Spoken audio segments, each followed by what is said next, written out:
Hello everyone, welcome to another video explore with Sahil. मैं आज की वीडियो में एक ऐसे टॉपिक पे बात करने वाला हूँ कि ये आई थिंक पूरे यूट्यूब पे आपको अभी तक किसी ने ये चीज़ नहीं बताई होगी। इस वीडियो को देखने के बाद जो आपका एमबीबीएस अब्रॉड या एमबीबीएस इन रशिया को लेके जो आपका पॉइंट ऑफ व्यू है वो क्लियर हो जाएगा। एक साल से ये एक्सपीरियंस कर चुका हूँ कि एमबीबीएस इन अब्रॉड में आने के बाद बच्चे जाके एफएमजी क्लियर क्यों नहीं कर पाते। तो मैं ना इस वीडियो में ये भी बताने वाला हूँ जितने भी यूट्यूब पे रिवर्स साइकोलॉजी चलता है। रिवर्स साइकोलॉजी मतलब ये होता है कि कोई भी यूट्यूबर जो है या फिर कोई कंसल्टेंसी है, कोई कंपनी, कोई भी एजेंट है, आपको डिसएडवांटेजेस तो बता देता है कि रशिया में क्या क्या डिसएडवांटेजेस होते हैं।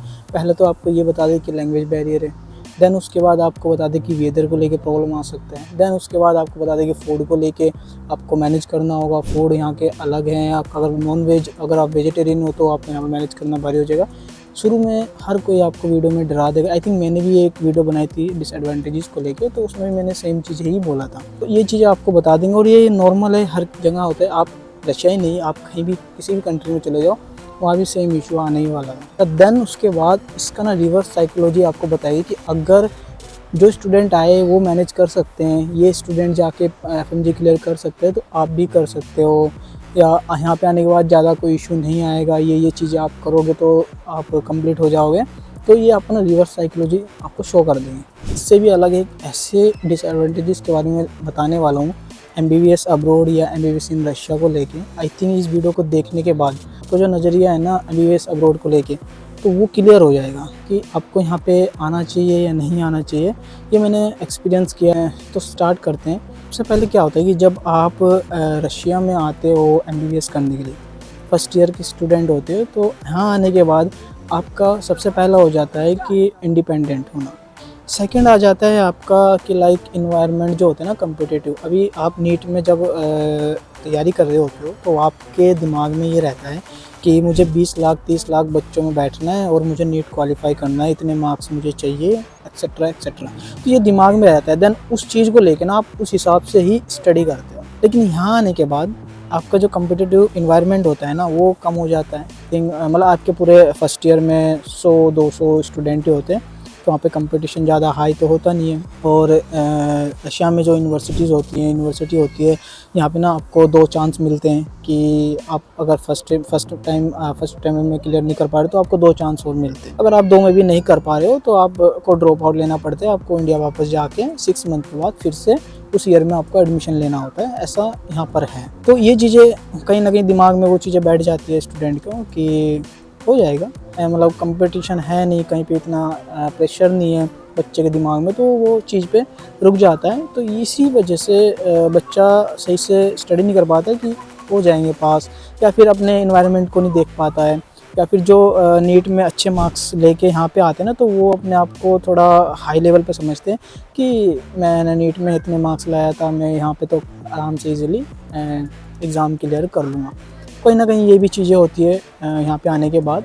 फिर उसके बाद आता है कि क्लिनिकल एक्सपोजर को लेके। एक्चुअली क्लिनिकल एक्सपोजर सेम सब जगह सेम ही होता है।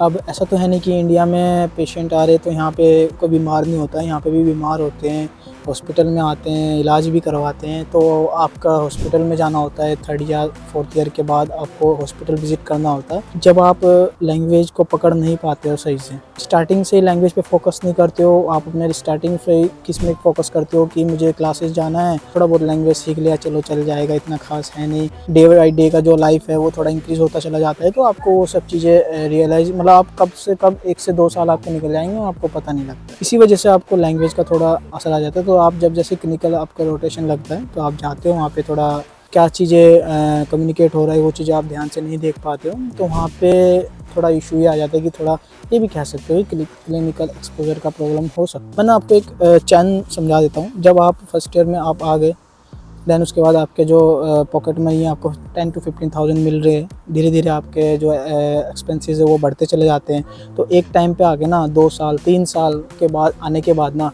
फैमिली वाले भी कब तक आपका मतलब पॉकेट मनी भी भेजते रहे, क्योंकि उनको फ़ीस भी पे करनी है, हॉस्टल का भी है, आपका पॉकेट मनी का भी है और ख़ुद का भी है।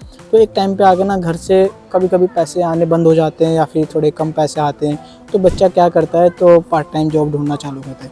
मतलब जब उसको सीखने का टाइम होता है तब वो पार्ट टाइम जॉब ढूंढता है। कुछ बच्चे फूड बनाने लगते हैं, कुछ बच्चे पार्ट टाइम जॉब रेस्टोरेंट वगैरह या फिर मेस वगैरह में काम करना चालू कर देते हैं। तो वो क्या होता है कि एफएमजी को तो भूल ही जाता है। उस टाइम जब थर्ड या फोर्थ ईयर के बाद आपको उस टाइम एफएमजी की तैयारी करनी चाहिए, आपको अपने एमबीबीएस पर फोकस करना चाहिए। ये सब चीज़ें छोड़ देता है बच्चा, आपके वो चला जाता है आपके पार्ट टाइम जॉब के लिए, क्योंकि उसकी जो शुरू से एक्सपेक्टेशन बढ़ गई है ना, तो देन उसके बाद वो एक्सपेक्टेशन कम नहीं होने वाली, वो बढ़ती ही चली जाएगी। तो यहाँ पे आके धीरे से अपना 6 साल गुजार लेगा, हो जाएगा उसका एमबीबीएस क्लियर हो जाएगा रशिया से।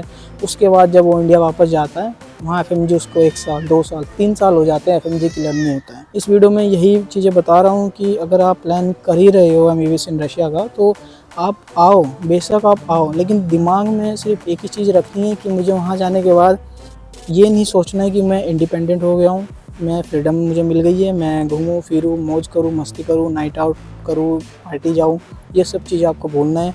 अगर आपका सपना डॉक्टर बनने का है तो सिर्फ एमबीबीएस करना ही ज़रूरी नहीं है कि आप सिर्फ एमबीबीएस कर ले आप डॉक्टर बन गए, नहीं। आपको प्रैक्टिस सबसे ज़्यादा ज़रूरी है कि आप प्रैक्टिस करो, देन उसके बाद एक अच्छे डॉक्टर बन पाओगे। एमबीबीएस करके चले गए, एफएमजी भी क्लियर नहीं हो रहा है 1 साल 2 साल लग गया आपका। अगर आपका एफएमजी 2 साल में क्लियर हो रहा है, देन उसके बाद आप एमडी का प्लान करोगे, फिर उसके बाद जॉब करोगे, तो आपके आराम से 10 12 14 साल कहीं नहीं गए हैं। तो इससे बेटर है आप आओ, दिमाग में ये भूल जाओ कि मैं घर से बाहर जा रहा हूँ, ये सोच के आओ कि मुझे उन 30 लाख जो नीट के बच्चों के लिए बैठे थे, आप 30 लाख बच्चों में से भी आप एक हो, आप उन 30 लाख बच्चों में बैठे हो, एमबीबीएस कर रहे हो, आराम से 6 साल एमबीबीएस करो, देन उसके बाद आप यहाँ से डायरेक्ट इंडिया जाओ, एफएमजी क्लियर करो, आप प्रैक्टिस करो, इंटर्नशिप करो। एक दूसरी ये भी चीज़ रहती है कि अगर आप किसी गलत कंसल्टेंसी के हाथ में फंस जाते हो ना, वहाँ पे भी आपको इशू आ जाता है।